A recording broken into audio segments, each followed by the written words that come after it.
그러면 이제 또 리플을 시작을 해볼게요. 리플이 지금 제가 캡처를 했을 때만 해도 4,167원을 보이고 있었고, 지금 현재는 지금 조금 더 올라왔네요. 4,174원 이렇게 올라오고 있는데, 그래서 어쨌든 지금 4,000원대를 진입을 했잖아요. 저는 지금부터가 좀 중요하지 않나 라고 생각이 듭니다. 왜 그렇게 생각을 하느냐, 달러 차트를 좀 보여드리면 그 가격이 3.05달러를 지금 보이고 있거든요. XRP 현재 시점의 과제가 무엇이냐 라는 것을 말씀을 드렸을 때, 첫 번째로 작년 12월 고점의 종가 가격, 요 선이죠. 여기 그 가격이 2.7달러 요 선이었는데, 제가 말씀을 드렸던 것이 이제 조정이 나왔을 때 한번 뭐 확실한 지지를 받는지 그것을 지지 테스트를 하고 이렇게 상승을 해도 저는 충분하다라고 또 말씀을 드렸습니다. 지금 여기까지 오지도 않았고 2.80달러까지 딱 터치라고 올라온 거거든요. 지금 3달러를 넘긴 것이기 때문에 이것이 벌써 이 지지 테스트가 끝났나? 라고 볼 수가 있는 상황에서 두 번째로 그 과제를 중요 가격대인 3달러 진입이라고 또 말씀을 드렸어요. 지금 3달러에 또 진입을 한 거잖아요. 제가 말씀을 또 드렸던 것이 이제 올해 이 3달러 여기 위에서 움직였던 그 일수가 단 17일밖에 없었다라고 말씀을 드렸습니다. 이 얘기는 지금 3달러라는 이 가격이 아직까지는 확실한 이 발사대 가격으로 볼 수 없다라고 저는 생각을 하거든요. 아직까지는 3달러가 안정한 그 가격대가 아니다라고 생각을 합니다. 그렇기 때문에 지금부터는 이제 만약에 진짜 제가 여기를 확실하게 지지를 받는 것이 좀 우선이다 말씀을 드렸는데, 요것을 지금 깨고 바로 그냥 2단계에 지금 진입을 했잖아요. 그렇다는 얘기는 지금 이 시점에서 정말 이 3달러에 올라갈 생각이라면 이 가격대에서 깨지지 않으면서 여기에서 계속 좀 움직이는 그런 흐름을 만들어내는 것이 무엇보다 좀 중요하지 않을까 생각이 듭니다.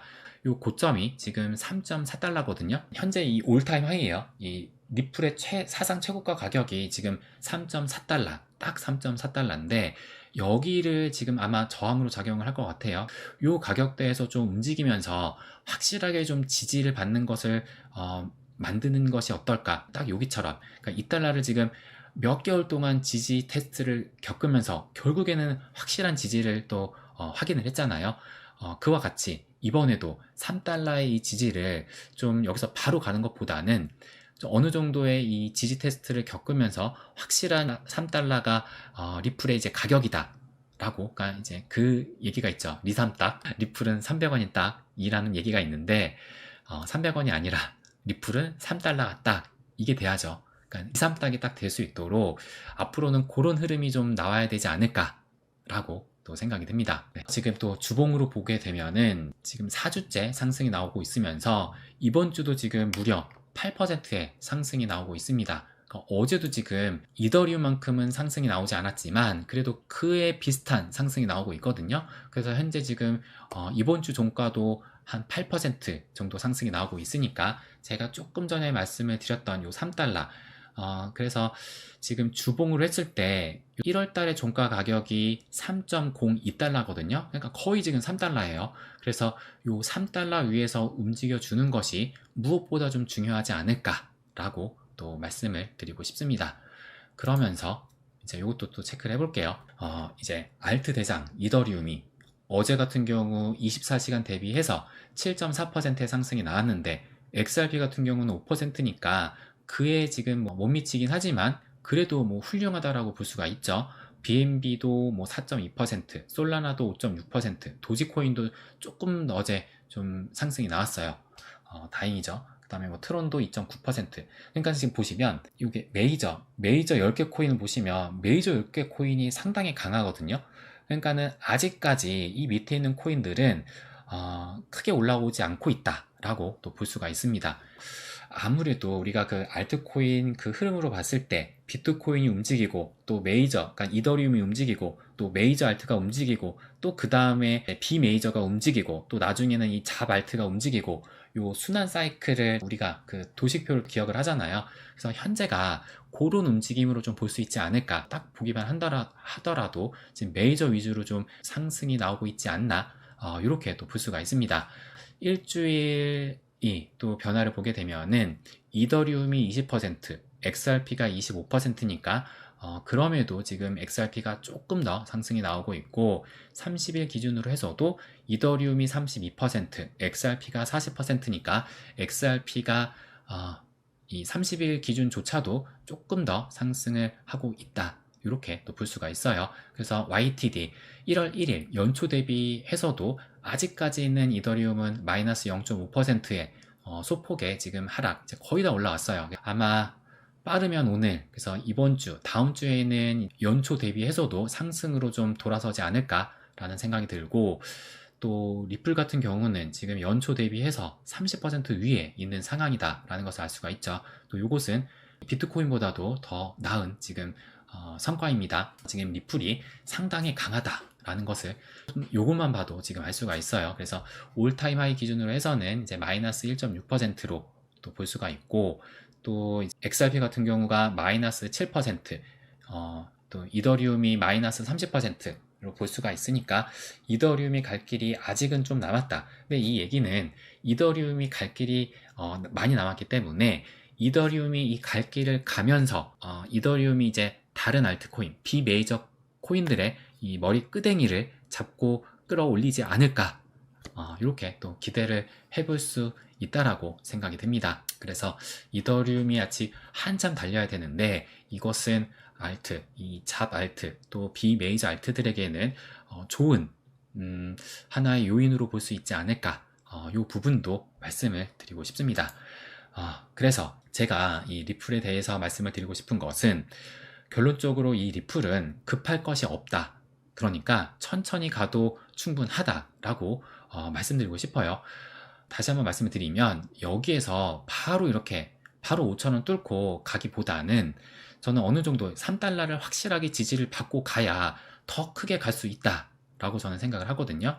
그래서 제가 이렇게 써놨지만 3달러 위에서만 확실히 지지받는 움직임이 나오고 두 번째 슈팅을 맞이해야 크게 간다 라고 저는 생각을 합니다. 그래서 여기를 바로 뚫고 올라가게 되면은 그만큼 단기간 안에 확 과열이 된 거거든요. 그럼 과열이 되면은 또 이제 하락을 할 수밖에 없기 때문에 이 주도권을 또 뺏길 수가 있어요. 그러니까는 이 비트코인이 상승을 하면서 함께 좀 상승을 하는, 그러니까 지금 딱 지금 흐름이 정말 다 이상적인 그 흐름인데 여기에서 갑자기 또 달려버리게 되면은 그 다음에는 이 주도권을 이더리움한테 좀 뺏길 수가 있기 때문에 저는 어느 정도 쉬어가는 것도 나쁘지 않다라고 생각이 듭니다. 그렇기 때문에 진짜 슈팅은 시장이 과열되었을 때, 그래서 찐 포모장이 나타났을 때 그때 가장 크게 상승이 나오기 때문에 지금부터 무리하게 확 나올 필요는 없다라고 생각이 듭니다. 그러니까 단적인 예로 그러니까 작년 11월 이 스텔라 루멘을 딱 봤을 때, 작년 스텔라 루멘이 그때 이제 상승률이 엄청 또 좋았었잖아요. 이때 엄청나게 상승을 해가지고 다시 고점을 경신을 못했거든요. 리플 같은 경우는 이때 상승을 하고 시간이 지나서 다시 한번 상승이 되는 이런 흐름이 나왔는데, 스텔라 루멘은 이때 워낙 좀 크게 달리다 보니까 이때 그 월봉 기준으로 해가지고 이 RSI가 이때보다도 더 많이 올랐었거든요. 그래서 제가 이 부분을 그때 이 당시에 한번 말씀드린 적이 있었어요. 그래서 어쨌든 지금 현재 이 정도 월봉 RSI가 최고를 찍을 정도로 지금 이 XRP가 단숨에 달리기보다는 어느 정도 시키고 좀 더 가야, 그래야지 또 계속 고점을 경신하면서 이 상승장을 온전히 좀 누릴 수 있지 않을까라고 또 생각이 듭니다. 그래서 리플은 급할 것이 없다, 천천히 가도 충분하다라는 이 부분을 또 마지막으로 말씀드리고 싶습니다. 이진우님께서 이더리움 1만 달러 이번에 갈까요? 찐 포모장 와야 가능하겠죠? 라고 말씀하셨는데, 그러니까 아무래도 이제 이더리움도 이제 규모가 상당히 크죠. 그러니까는 이더리움도 이제 시총 뭐 2위를 보이고 있고 좀 덩치가 있기 때문에 좀 무겁다라고 볼 수가 있는데, 포모장만 온다면은, 그러니까 앞으로 지금 한 3배 정도잖아요. 그러니까 지금 3,300달러까지 왔으니까 정확하게 지금 3배 오르게 되면은 10,000달러에 가게 되니까 3배 정도야 포모장만 온다면은 충분히 갈 수 있지 않을까. 라고 또 생각이 듭니다. 저도 이더리움이 궁금하네요. 퍼플린님께서 말씀하셨는데 저는 이더리움도 충분히 갈 수 있다라고 생각을 해요. 그러니까 지금 샤프링크가 이더리움을 또 계속 매수하고 있더라고요. 그래서 샤프링크의 그 주가도 최근에 막 폭등을 했다가 다시 떨어졌다가 지금 다시 또 막 오르고 있거든요. 어제도 상당히 올라가지고 폭등 후에 저점 찍고 저점에서 지금까지 상승한 게 또 한 3배 정도가 되더라고요. 그러니까 3배가 아니라 한 4배 정도 되나요? 그러니까 지금 이 변동폭이 엄청난데, 그래서 여러분들도 그러니까는 뭐 약간 좀 투기적으로 단기적으로 투자를 하실 때 코인도 물론 좋지만 이런 폭등하는 이런 코인도 한번 눈여겨서 좀 보는 것도 어떨까라고 생각이 듭니다. 물론 하이 리스크 하이 리턴입니다. 저도 뭐 절대 여태까지도 뭐 들어간 적도 없고 들어갈 생각도 아직은 없지만, 근데 뭐 정말 이 돈 버는 방법은 여러 가지가 있잖아요. 그래서 저희가 뭐 할 수만 있다면은 그런 것도 한번 체크해 보는 것도 낫지 않을까 말씀드리고 싶어요. 그러니까는 암호화폐 시대가 온다고 했을 때 그 암호화폐 시대는 앞으로 필연적으로밖에 올 수 없다라고 생각이 들거든요. 근데 우리가 잘 생각해야 되는 것이 뭐냐면, 암호화폐 시대가 온다고 해가지고 암호화폐로만 돈을 벌 수 있는 게 아니라 거기에 파생되는 것으로 또 돈을 벌 수가 있습니다. 그 얘기가 뭐냐면, 예전에 이제 뭐 금광 얘기 많잖아요. 그러니까 금광 얘기가 대표적으로 이제 그 금광 시대가 열렸을 때 금을 캐가지고 돈을 번 것이 아니라 이 청바지를 만들었어. 그때가 뭐 리바이스 청바지라고 했던 것 같은데, 이 청바지 회사가 더 많은 돈을 벌였다, 뭐 이런 얘기가 있잖아요. 그러니까 이 얘기를 생각을 했을 때, 앞으로 암호화폐 시대가 온다고 했을 때 암호화폐로만 돈을 버는 것이 아니라 그거에 파생되는 여러 가지가 또 있을 수 있겠죠.